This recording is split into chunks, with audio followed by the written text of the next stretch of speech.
Sogo enjang para pamirsa, ketemu maneh karo aku Christian lan mitraku Irfan ing podcast Ngobrol bareng Christian Irfan.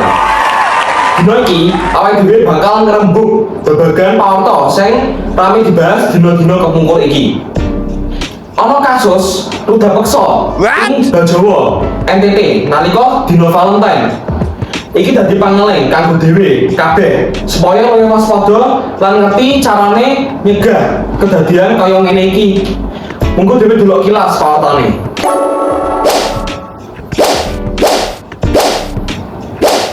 Kasus iki kedadian nalika korban MKBNK inisiale lagi lungguh karo kanca-kanca ing Taman Kartini Bajawa. Dumadakan pelaku AW inisiale nyedai lan narik korban ganti peksa. Korban digawa nganggo motor menyang omah kosong lan diruda peksa. Untungnya korban langsung laporan marang polisi lan pelaku bisa dicekel kurang saka 24 jam. Polisi entuk bukti saka CCTV sing nuduhake pelaku nggawa korban. Saiki pelaku wis diamanke lan proses hukum terus dilakoni. Iki nuduhake ujakine karo keamanan pribadi, utamane kanggo para wong wadon. Nah, dhewe kudu luwih waspada lan ngerti cara nglindungi awake dhewe. Menurutmu kepriye langkah sing iso ditindakake kanggo nyegah kasus koyo ngene iki? Ya salah sijine yaiku pendidikan seksual lan kesadaran sosial. Akeh wong sing isih ora paham bab iki lan kadang kala malah ora ngerti yen dheweke ana ing resiko. Ayo dibahas bareng luwih jangkepe karo narasumber awake dhewe yaiku guru biologi lan guru BK saka sekolah dhewe kanggo mangerteni kasus iki saka sudut pandang akademik. Oke, bagi Bapak, dari sudut pandang biologi, bagaimana pemahaman seksual yang sehat dan dapat mencegah kasus seperti ini? Kasus pemerkosaan. Ya. Karena kalau kasus pemerkosaan itu kan ranahnya udah ke perilaku ya, perilaku menyimpang, perilaku tidak bermoral ya, tindakan amoral ya. Itu ya pasti faktornya banyak yang mengaruhi. Kalau secara biologi terus pemahaman tentang ilmu reproduksi ya, seksual ya, saya kira itu ya tidak ada kaitannya secara langsung dengan perilaku tidak bermoral sampai ke pemerkosaan, karena ya faktor X yang lain itu bisa jadi lebih besar sampai terjadi perilaku itu ya, secara etika ya, terus secara apalagi keimanan ya, perilaku itu semua kan. Lalu apakah ada kaitannya langsung dengan perilaku pemerkosaan ya, perilaku penyimpangan seksual ya? Mungkin ada secara pemahaman biologi ya kan, misalnya penasaran lalu karena tidak didukung oleh pelajaran moral yang diterima dari lingkungannya dia, edukasinya dia tentang perilaku lah ya, tentang perilaku, mungkin dia punya pemahaman ya. Ada yang mungkin pelaku pemerkosa mungkin pemahaman bioseksualnya itu tidak bagus, ada yang bagus ya, tapi kan itu tidak punya keterkaitan yang secara langsung terhadap perilaku pemerkosaan. Jadi ya bisa saja orang yang sangat paham tentang itu melakukan pemerkosaan, bisa juga sebaliknya orang yang nggak paham apa-apa ya, tapi lihat ya pengaruh lingkungan apapun itu lalu bisa melakukan itu bisa juga. Jadi pemahaman tentang seksualitas ya, bukan seksual ya, tentang seksualitas itu apakah punya berpengaruh sampai orang bisa berbuat tindakan pemerkosaan? Saya kira tidak secara signifikan ya, menjadi faktor penentu utama yaitu Dan apa dampak psikologis dan fisik yang bisa dialami korban pemerkosaan? Ya, secara ini ya mungkin lebih ke psikologis ya, psikologis. Kamu mendapatkan peristiwa tertentu yang tidak diharapkan, tidak diinginkan, tiba-tiba terjadi, ya pasti ada trauma ya, secara psikis trauma. Secara fisik ya bisa juga tergantung korbannya, ini korban usia berapa, di anak bisa anak itu iya, anak usia remaja masih kecil atau udah remaja atau udah dewasa kan mungkin ya secara fisik mungkin bisa berpengaruh, tapi lebih dominannya kan secara psikis, trauma, dan itu bisa berpanjang. Apalagi Nah, bagaimana faktor hormonal dan biologis berpengaruh terhadap perilaku agresif seksual? oke, ya hormonal itu bisa misalnya sebenarnya yang mempengaruhi keinginan hasrat seperti itu kan kalau secara biologis untuk cowok kan ada testosteron ya yang mempengaruhi seperti itu. Testosteron itu diproduksi ketika apa ya? Ya banyak faktor yang mendukung gizi dan lain-lain sebagainya sehingga ketika testosteronnya meningkat ya itu salah satunya bisa mendorong untuk punya perilaku seksual seperti itu ya. Ya tapi ya itu ranahnya seperti apa, kita bicara konteksnya apa. Kalau misalnya konteks orang yang sudah menikah, ya itu untuk laki-laki bagus untuk meningkatkan kadar testosteronnya secara hormonal ya. Karena itu akan akan juga meningkatkan hasrat untuk melakukan perilaku seksual. Tapi dalam ranah apa?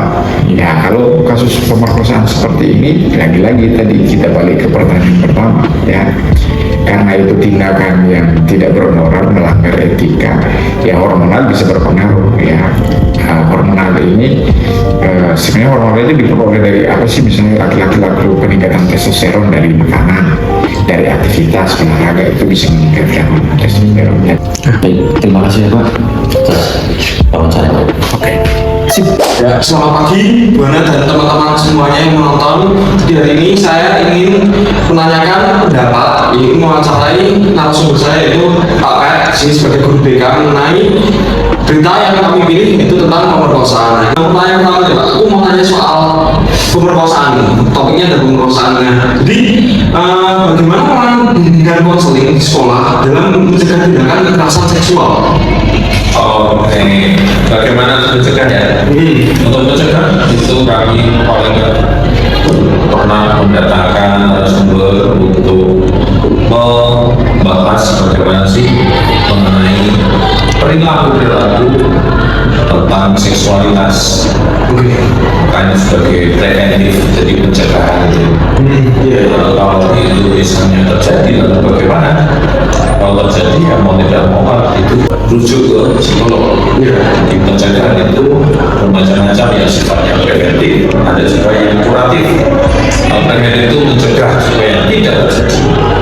Tapi kalau kuratif itu adalah penyelesaian dari kasus yang ada.